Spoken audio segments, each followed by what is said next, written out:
उत्पत्ति 1 अध्याय 1 पद। आदि में परमेश्वर ने आकाश और पृथ्वी की सृष्टि की। परमेश्वर कौन है? क्या कारण है कि परमेश्वर ने आकाश और धरती की सृष्टि की और उसमें सब कुछ की और मनुष्य जाति की सृष्टि की और उसे इस धरती पर रहने दिया? क्यों परमेश्वर ने भले और बुरे के ज्ञान के वृक्ष को लगाया? यीशु मसीह कौन है और क्यों केवल वही मनुष्य जाति का एकमात्र उद्धार करता है? जब हम यीशु मसीह पर विश्वास करते हैं, क्यों हम केवल तभी उद्धार प्राप्त करते हैं?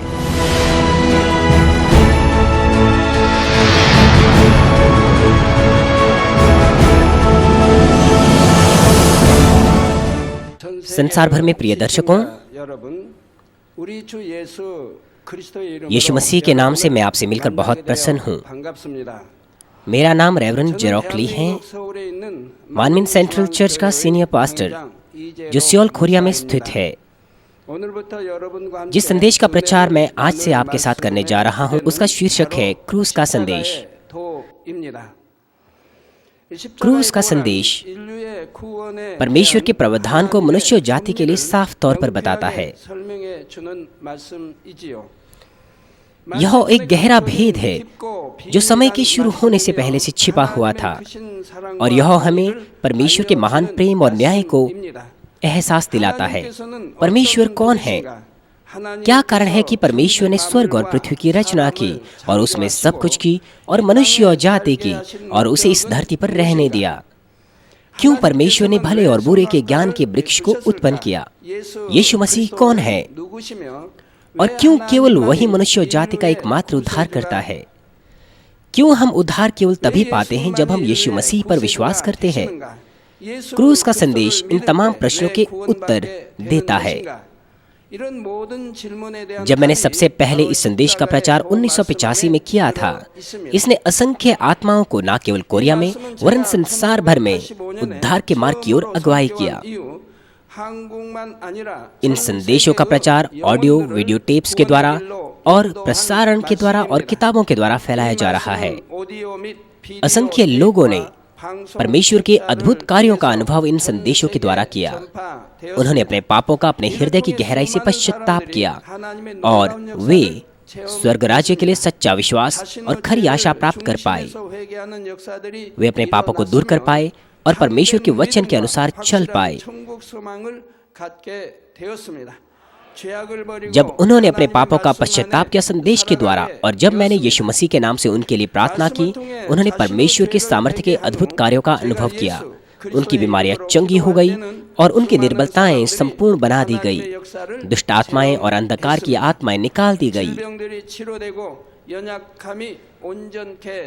जिस किसी ने भी क्रूस में पाए जाने वाले उद्धार के मार्ग को सुना और एहसास किया, उसने परमेश्वर की सामर्थ्य के अद्भुत कार्यों का अनुभव किया जो यीशु मसीह के नाम से किए गए थे। मैं प्रभु के नाम से प्रार्थना करता हूँ कि आप भी इन अद्भुत कार्यों का अनुभव इस क्रूस के संदेश के द्वारा करने पाएं, जिसका प्रचार आज से किया जा रहा है।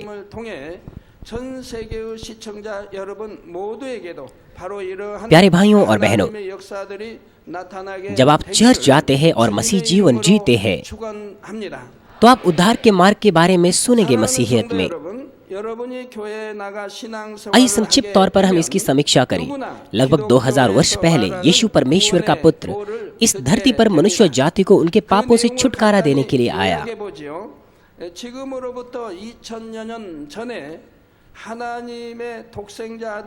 यीशु को क्रूस पर चढ़ाया गया मनुष्यों को उनके पापों से छुटकारा देने के लिए, और उसे गाड़ा गया और वह तीसरे दिन फिर जी उठा। वो जो इस तथ्य पर विश्वास करते हैं, उन्हें उनके पापों से क्षमा मिल जाएगी और वे स्वर्ग जाने के लिए उद्धार प्राप्त करेंगे। आप में से बहुत से केवल इतना जानते हैं, लेकिन हम यह नहीं कह सकते कि हम केवल इतने ही ज्ञान के द्वारा परमेश्वर के प्रावधान को जानते हैं जो क्रूस के संदेश में पाया जाता है। उदाहरण के लिए, क्या लगता है आपको कि क्यों परमेश्वर ने भले और बुरे के ज्ञान के वृक्ष को लगाया था?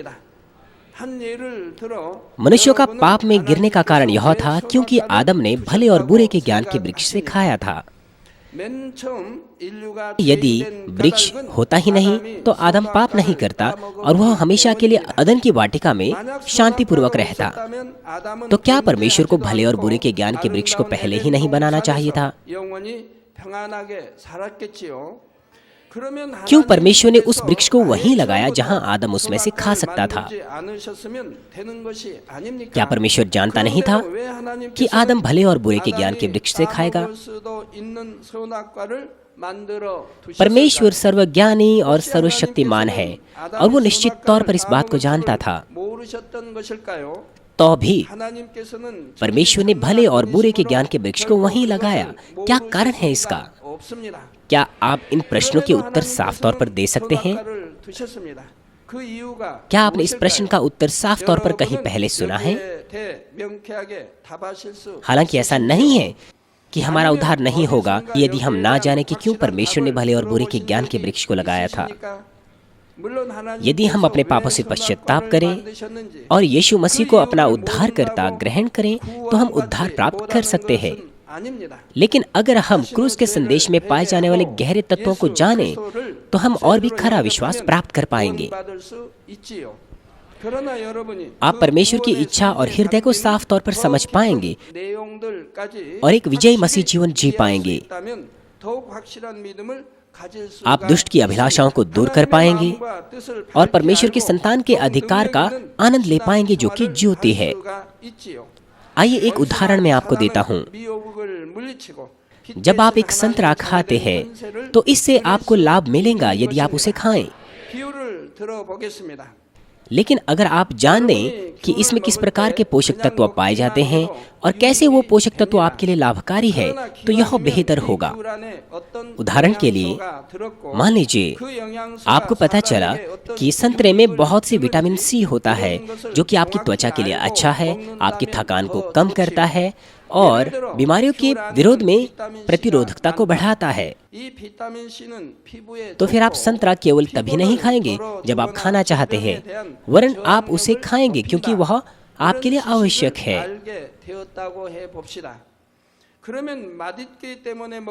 मसीह जीवन में भी ऐसा ही है।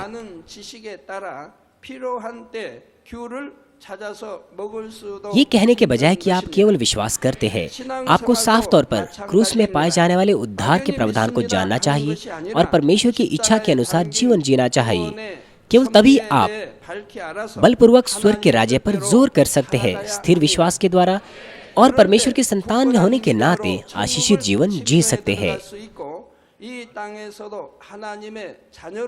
मुझे आशा है कि आप क्रूस के इस संदेश की रोटी बनाएंगे जिसका प्रचार आज से किया जा रहा है। मैं प्रभु के नाम से प्रार्थना करता हूं कि आप परमेश्वर के उद्धार के प्रावधान को एहसास करें कि जो क्रूस में पाया जाता है और यह आपके लिए ताकत और अनुग्रह बनेगा और इसका प्रचार अब से कई महीनों तक किया जाएगा। मसीह में प्यारे भाइयों और बहनों, क्रूस के संदेश में जो पहला हिस्सा आप सीखेंगे वह है परमेश्वर के विषय में बातें।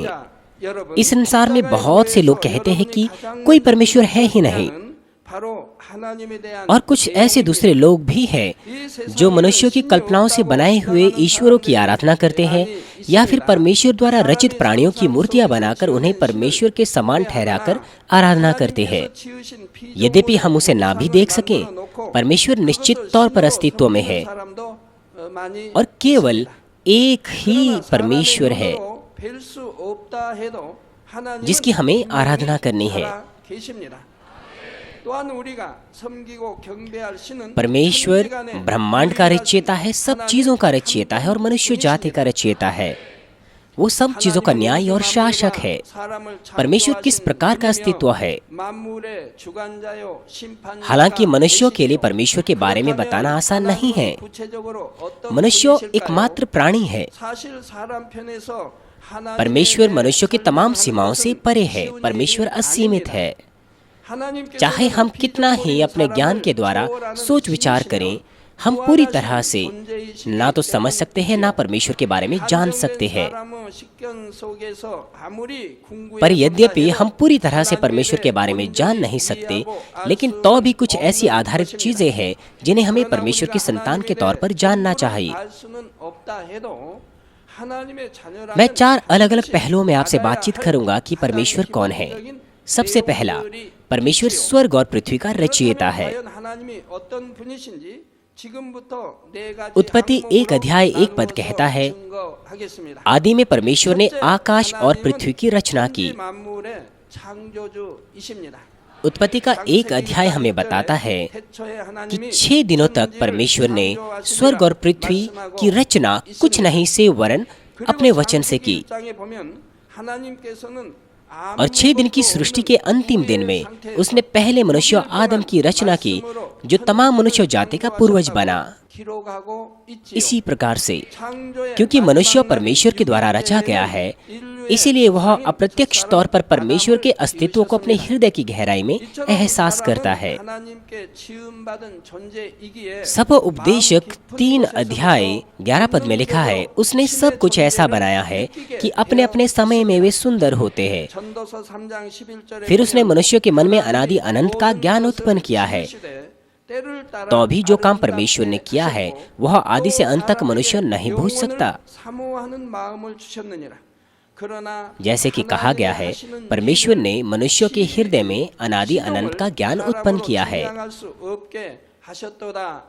क्योंकि उनके पास ये है, इसलिए वो जिनका विवेक भला है, वे धुंधले तौर पर परमेश्वर के अस्तित्व को स्वीकारते हैं और उसे ढूंढते हैं, यद्यपि वे परमेश्वर के बारे में ना तो जानते ना सुनते हैं। यहाँ तक कि उनमें भी जो ये कहते हैं कि मैं परमेश्वर पर विश्वास नहीं करता, उनमें भी ऐसे हैं जो आने वाले जीवन के बारे में सोचकर डरते हैं, ये सोचते हुए कि क्या हुआ अगर स्वर्ग और नरक हुआ तो।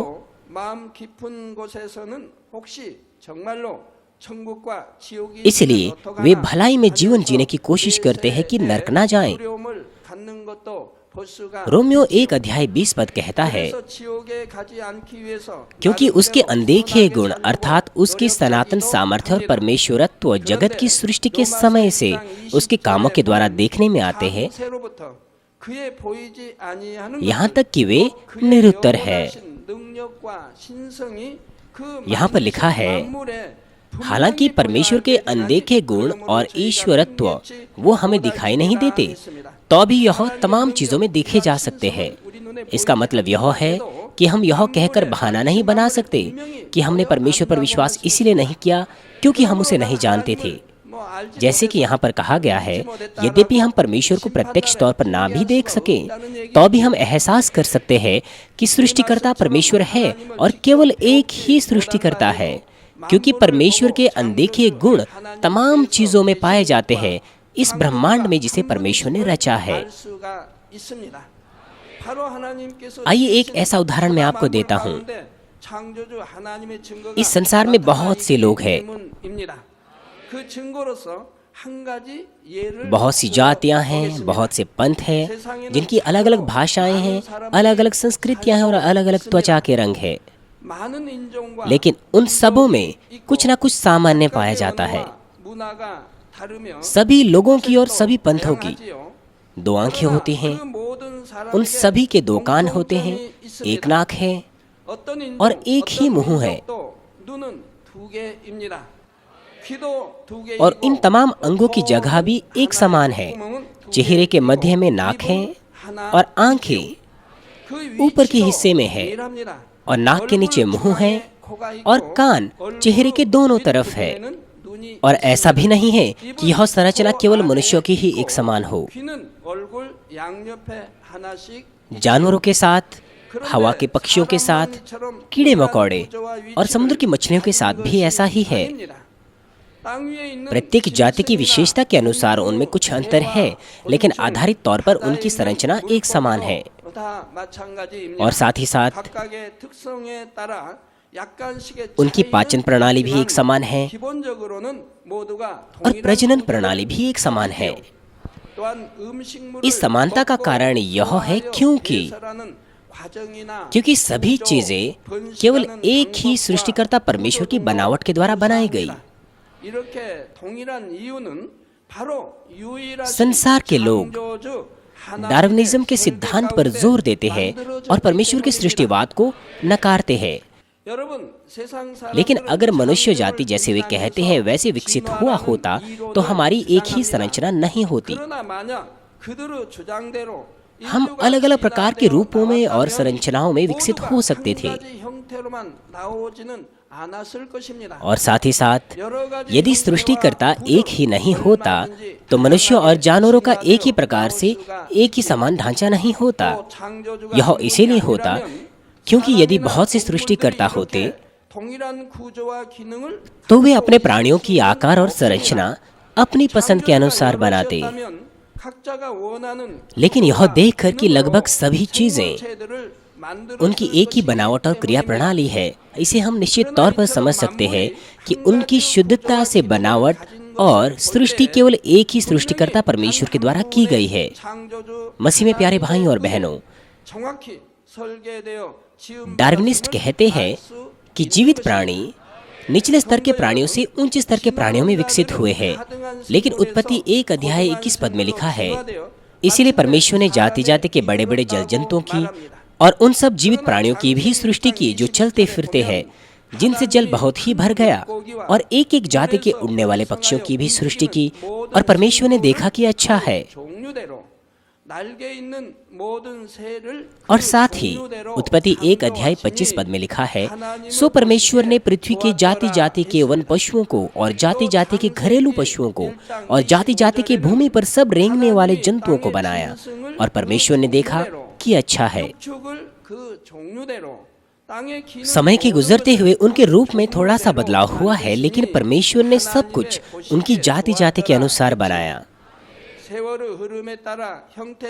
मछली से कोई स्थलचर प्राणी नहीं बना और ना ही स्थलचर प्राणी से कोई पक्षी।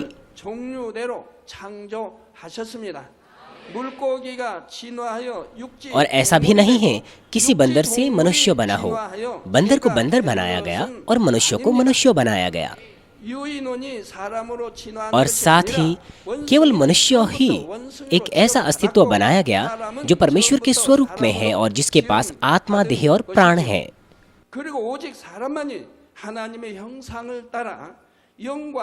चाहे कोई बंदर मनुष्य के सदृश कितना ही क्यों ना हो, तो भी यह परमेश्वर के अस्तित्व को एहसास नहीं कर सकता, ना ही मनुष्य के समान उसकी आराधना कर सकता है, क्योंकि उसके पास आत्मा नहीं है। क्या कोई बंदर परमेश्वर की खोज करेगा? क्या वह आने वाले जीवन के बारे में जानेगा, अर्थात स्वर्ग और नरक के बारे में? क्या वह एक अच्छा जीवन जीने की कोशिश करेगा? और साथ ही जब हम प्रकृति को देखते हैं, हम सृष्टिकर्ता परमेश्वर के और भी अधिक प्रमाणों को देख सकते हैं। धरती एक दिन में घूमती है और सूरज के चारों ओर साल में एक बार परिक्रमा करती है, और चांद धरती के चारों ओर महीने में एक बार घूर्णन करता और चक्कर लगाता है। जब मैं जागृति सभाओं में बहुत लंबे समय पहले प्रचार कर रहा था, मैंने कहा कि चांद अपने आप में घूमता है। इसमें कुछों ने आपत्ति जताई, कुछों ने कहा कि चांद केवल चक्कर लगाता है। प्राथमिक कक्षा में मैंने पढ़ा था कि चांद घूमता है, लेकिन मैं निश्चित नहीं था क्योंकि लोगों ने कहा कि यह सत्य नहीं था। इसलिए मैंने हमारे सदस्यों में कुछ अध्यापकों से पूछा कि क्या चांद घूमता है या नहीं। कुछों ने तो कहा कि हाँ, लेकिन कुछों ने कहा कि वे निश्चित नहीं है। इसलिए मुझे कुछ अनुसंधान करना पड़ा और मैंने पाया कि चांद भी घूमता है, लेकिन हम हर वक्त क्यों चांद की एक ही सतह को देखते हैं, ये भी बताया जा सकता है, लेकिन इस वक्त उसके लिए हमारे पास समय नहीं है। लेकिन कृपया जान ले कि चांद भी घूमता है और धरती के चारों ओर यह एक बार एक महीने में चक्कर लगाता है। 이것은 이제 설명이 되어 있습니다. 이건 시간이 뭐 없어 지나가고요. इन घूर्णन और परिक्रमाओं के द्वारा हमारे पास इस धरती में चीजें क्रमानुसार चलती है। हमारे पास दिन और रात है, 4 मौसम है, और ज्वार भाटा का उतार और चढ़ाव है, और हवा का बहाव है।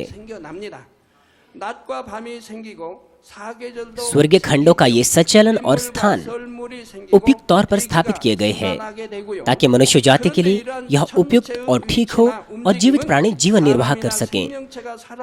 धरती और सूरज के बीच में अपने अक्ष पर जो दूरी है वह बहुत ही उचित दूरी है। यदि यह सूरज के नज़दीक होगी तो बहुत गर्मी हो जाएगी, और यदि बहुत दूर होगा तो बहुत ठंड हो जाएगी। यहाँ तक कि धरती और चांद के बीच की दूरी वो भी अवश्य ही ना तो दूर और ना ही नज़दीक होनी चाहिए। वर्तमान दूरी वो ज्वारभाटा के उतार और चढ़ाव के लिए उपयुक्त है, क्योंकि ज्वारभाटा के उतार और चढ़ाव के द्वारा तापमान और गर्मी बनी रहती हैं और बहुत सी प्राकृतिक घटनाएं होती रहती है, और इससे बादल चलते हैं, हवाएं चलती हैं और पूरी धरती पर बारिश होती है। यह ना तो ज्यादा दूर हो सकती है और ना ही नजदीक हो सकती है वर्तमान दूरी से। धरती इस तरह से क्रमानुसार असंख्य सालों से बिना किसी त्रुटि के बिल्कुल उचित दूरी बनाए हुए घूर्णन कर रही है और चक्कर लगा रही है। क्या आपको ये लगता है कि ये सारे के सारे क्रम बिग बैंग के द्वारा हो सकते थे, जैसे कि कोई साइंटिस्ट कहते हैं? आप सामान्य ज्ञान का इस्तेमाल क्यों नहीं करते?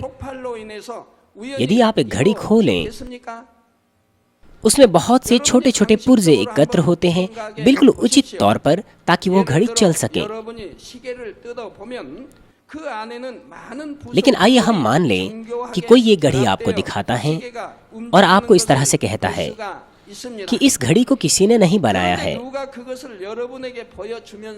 इस घड़ी के पुर्जे लावा फूटने से निकल आए और वो खुद ब खुद इकट्ठे हो गए और यह घड़ी चलने लग गई।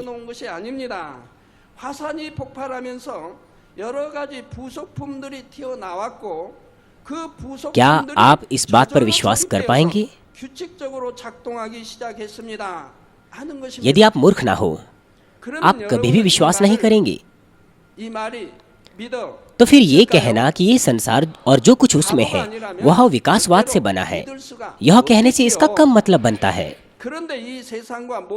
तो फिर कैसे इतने बड़े ब्रह्मांड का संचलन, जो किसी घड़ी की तुलना में कहीं ज्यादा उचित और सटीक है, कैसे किसी घटना का नतीजा हो सकता है? कैसे इतना बड़ा जटिल ब्रह्मांड एक कड़े रूप में खुद से संचालित हो सकता है? यह संभव है क्योंकि इस ब्रह्मांड में सब कुछ की बनावट और सृष्टि परमेश्वर ने की है और वही इसे चलाता है। सृष्टिकर्ता परमेश्वर ने अपने सामर्थ्य से इन तमाम चीजों को बनाया है और उसे संचालित करता है। क्योंकि हमारे पास इस प्रकार के प्रमाण है, इसीलिए कोई भी बहाना नहीं बना पाएगा अंतिम न्याय के दिन में। कोई भी नहीं कह सकता कि मैंने सोचा कि कोई परमेश्वर है ही नहीं।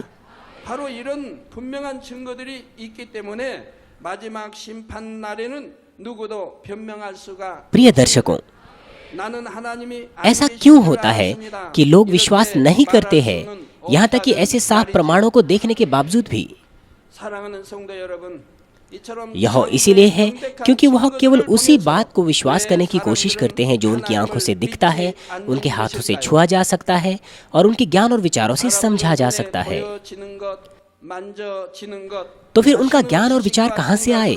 क्या जन्म से ही उनके पास थे?